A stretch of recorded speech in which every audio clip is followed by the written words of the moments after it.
My husband overheard me flirting with a coworker. Did I go too far? We all have that one person at work, right? The work spouse. The one you share inside jokes with, the one who knows your coffee order by heart. It's harmless. It's safe.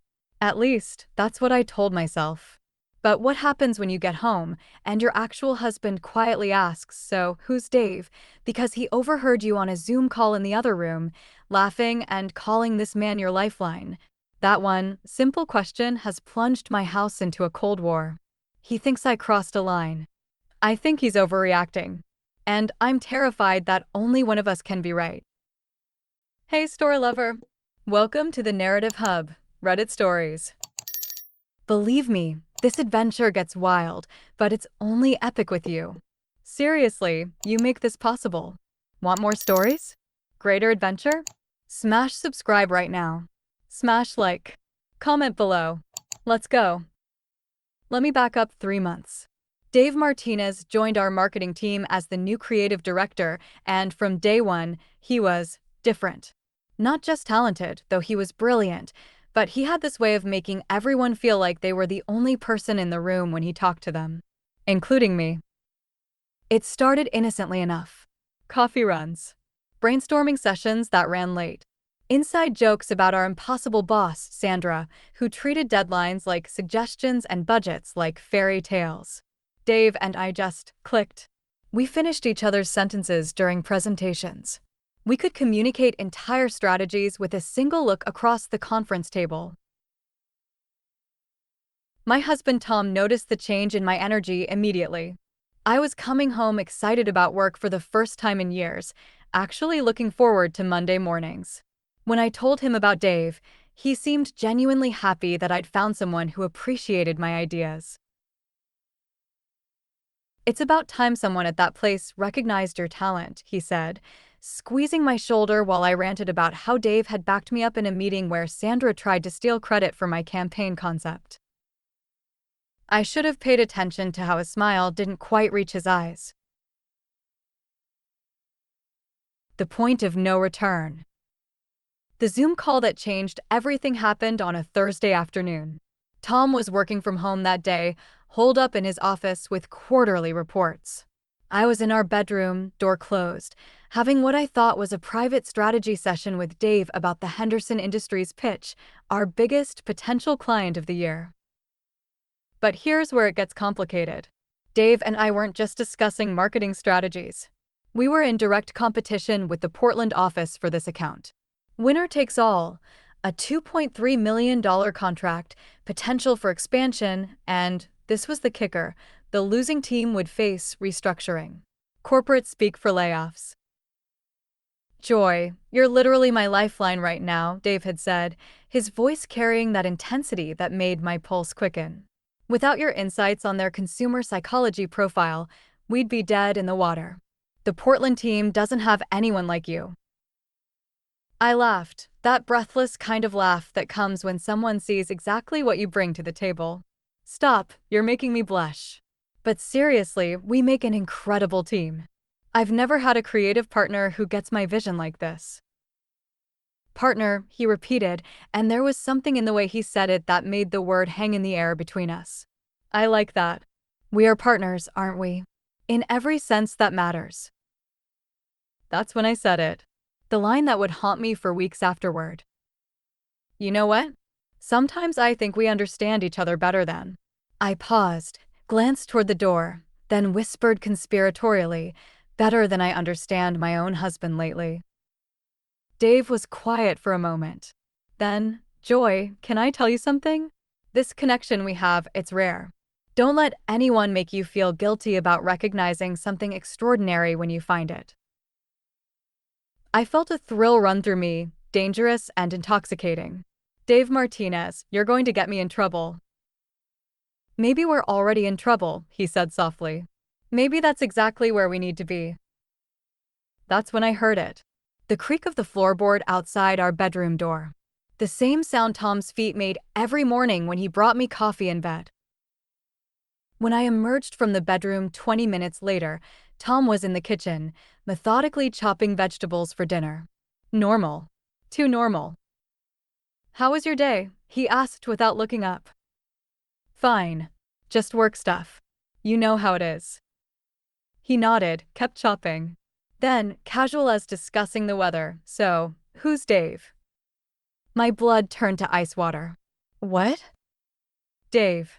You mentioned him. Sounds like you two work closely together. I could have come clean right then. Could have explained about the competition, the pressure, the way Dave made me feel professionally valued in a way I hadn't experienced in years. Instead, I chose the path that would destroy us both. Oh, he's just a coworker. New guy on the creative team. Tom finally looked at me. Just a coworker. Yes. The one who's your lifeline. It's not. It was just work talk, Tom. Don't read into it. He set down the knife with deliberate precision. I'm not reading into anything, Joy. I'm listening to my wife call another man her lifeline and then lie to my face about it. The kitchen fell silent except for the hum of the refrigerator and the hammering of my heart. What followed was 3 days of Arctic politeness. Tom would ask if I wanted coffee, same tone he'd use with a stranger. I'd thank him, same tone I'd use with a cashier. We moved around each other like dancers who'd forgotten the choreography. But on Sunday night, everything exploded. I was in the shower when I heard Tom's phone ringing in the bedroom. Then his voice, muffled through the bathroom door, but growing louder and more agitated. What do you mean she didn't mention it? When did this start? How long have you known? When I came out, towel wrapped around me, Tom was sitting on the edge of our bed, phone still in his hand, his face completely drained of color. Who is that? I asked. My brother. Jake? What did he want? Tom looked at me with an expression I'd never seen before, part devastation, part something that looked almost like relief. Jake works for Henderson Industries, Joy. He's on their marketing selection committee. The towel suddenly felt inadequate. I pulled it tighter. Okay. They've been watching your competition with Portland very closely. Jake says there's been talk about your collaboration with Dave Martinez. Apparently, word got back to Henderson that you two have developed quite the reputation as an inseparable team. My mouth went dry. What kind of reputation? The kind that makes clients nervous about professional boundaries. Jake called to give me a heads up that Henderson Industries is considering pulling out of the pitch entirely because they don't want to work with a team that can't maintain appropriate workplace relationships. The room started spinning. That's ridiculous. Dave and I have never. Have never what, Joy? Tom stood up, and for the first time in our 8-year marriage, I was actually afraid of the anger I saw in his eyes. Have never what? Crossed a line? Because I heard that phone call. I heard you tell him you understand each other better than we. Understand each other. I heard you whisper to him like lovers. I heard you call him your lifeline while your actual husband was 20 feet away. It's not what you think. Then what is it? Because Jake also mentions something interesting. He said Dave Martinez has a reputation. 3 companies in 2 years, Joy. 3 companies where he's left under questionable circumstances involving inappropriate relationships with married colleagues. The air left my lungs completely. I sank onto the bed, suddenly understanding why Dave had been so eager to make me feel special, so quick to suggest our connection was extraordinary. But Tom wasn't finished. There's more, he said quietly. Jake told me Henderson Industries isn't just considering pulling out. They've already made their decision. They're going with Portland. But not because of your work. Your work was brilliant, apparently. They're going with Portland because they can't trust your team's professionalism.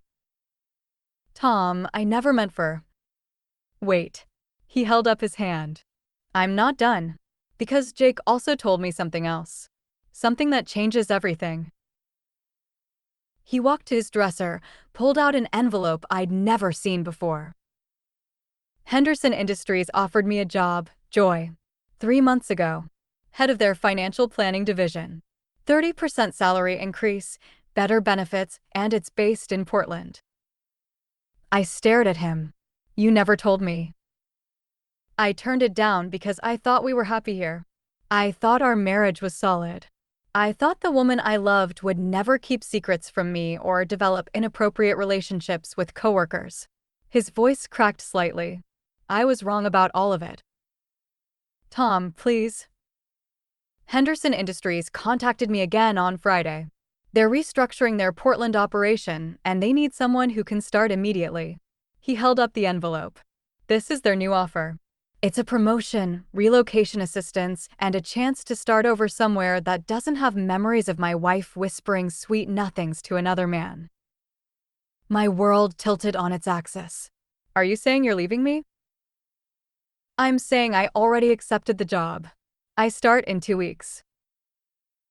I spent the next hour crying, pleading, trying to explain that my relationship with Dave had never been physical, that I'd never intended to hurt him, that I'd been so caught up in feeling professionally appreciated that I'd lost sight of appropriate boundaries. Tom listened without interruption. When I finally ran out of words, he said something that destroyed me. Joy, I believe you. I believe you never had a physical affair. I believe you never intended to hurt me. But you know what I can't get past? I shook my head. You called him your lifeline. Not your colleague, not your creative partner, your lifeline. That's what you call someone who keeps you alive. Someone you can't live without. His voice was steady, but tears were streaming down his face. When was the last time you called me that? When was the last time you looked at me the way your voice sounded when you were talking to him? The question hung between us like a blade. And here's the part that really kills me, he continued. I heard the whole conversation, Joy. Not just the parts that made me jealous. I heard you two planning how to beat Portland. I heard your brilliant strategy ideas, your insights about consumer psychology, your creative solutions to impossible problems. I heard you being the smartest person in the room, and I was so proud of you I almost interrupted to tell you how amazing you sounded. My chest felt like it was caving in. But then you said you understood him better than you understand me, and I realized something terrible. You were right. Because if you understood me at all, you would have known that I would never, ever stand in the way of your success. You would have known that I would have supported you through this competition, celebrated with you when you won, comforted you if you lost. You would have known that you already had a lifeline, and his name is Tom. There was one more revelation waiting for me, and it came from the last person I expected. The next morning, Dave called me. But this wasn't the warm, conspiratorial Dave I'd grown used to. This was someone I didn't recognize. Joy, we need to talk. Meet me at the coffee shop on 5th Street in an hour. When I arrived, Dave was already there, but he wasn't alone. Sitting across from him was a woman I'd never seen before, mid-30s, professional, with the kind of tired eyes that suggested she'd been through something difficult recently. Joy, I'd like you to meet Rachel, Dave said as I sat down. Rachel Martinez. My wife. The world stopped spinning. Dave's told me all about you, Rachel said, and her voice carried a mixture of pity and steel. About your incredible partnership, your creative connection, your understanding. I looked back and forth between them, unable to process what was happening. Rachel came to town yesterday, Dave continued. She wanted to meet the woman her husband has been raving about for months. The one who makes him feel so professionally fulfilled. The one who inspires him to do his best work. I was happy for him at first, Rachel added. After what happened at his last job, I was thrilled that he'd found a healthy working relationship with someone who appreciated his talents. What happened at his last job?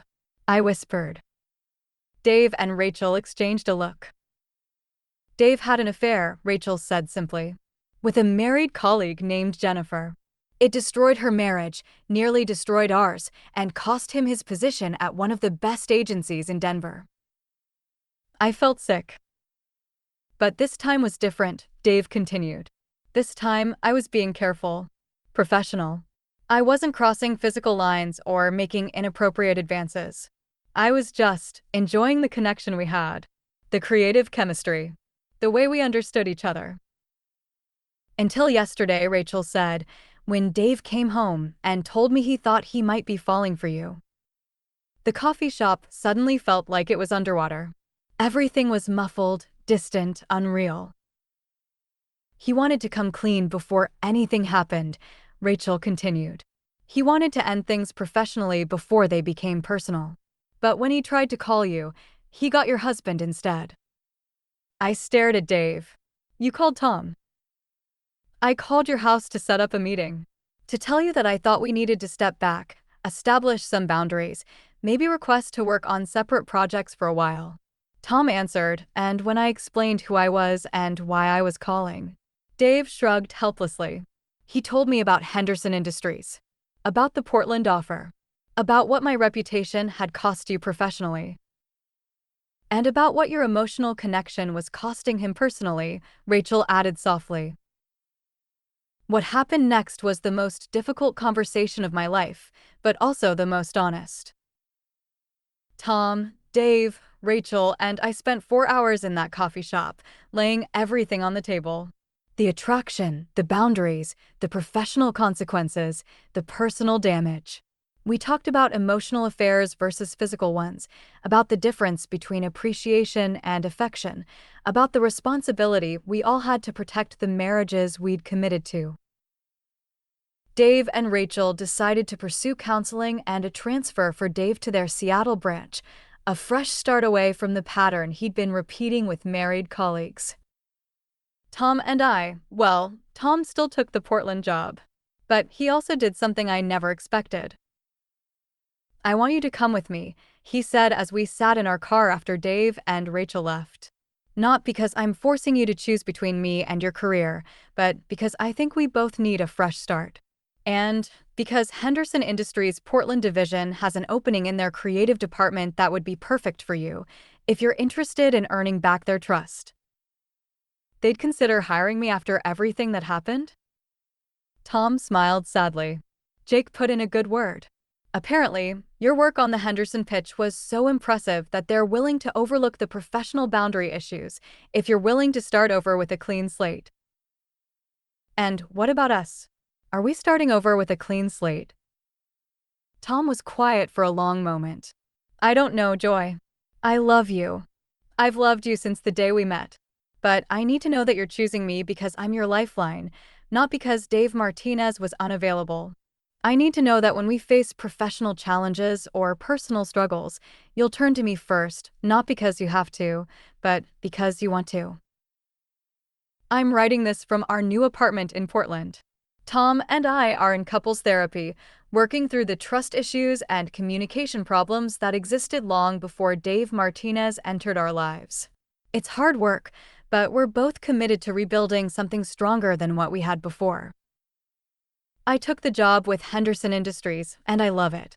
My new creative partner is a 60-year-old woman named Margaret who has been married to the same man for 37 years and has zero tolerance for workplace drama. We make an excellent team, professionally speaking. Dave and Rachel are doing well, from what I hear through industry contacts. He's thriving in Seattle, and they're expecting their first child. And Tom?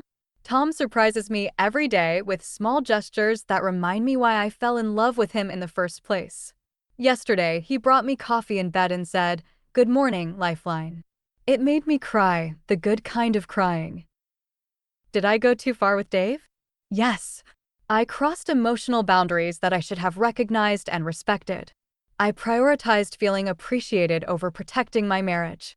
I allowed a professional connection to become personal in ways that were inappropriate and damaging. But did I learn something valuable? Also, yes. I learned that marriages require the same kind of attention and nurturing that I was giving to my work relationship with Dave. I learned that feeling invisible in your marriage isn't solved by becoming visible to someone else. It's solved by having honest conversations with your spouse about what you need and want. Most importantly, I learned that work spouses and lifelines and creative partners are fine as long as everyone involved, including actual spouses, knows exactly what those relationships entail and what boundaries exist to protect them. Tom and I are rebuilding trust one honest conversation at a time.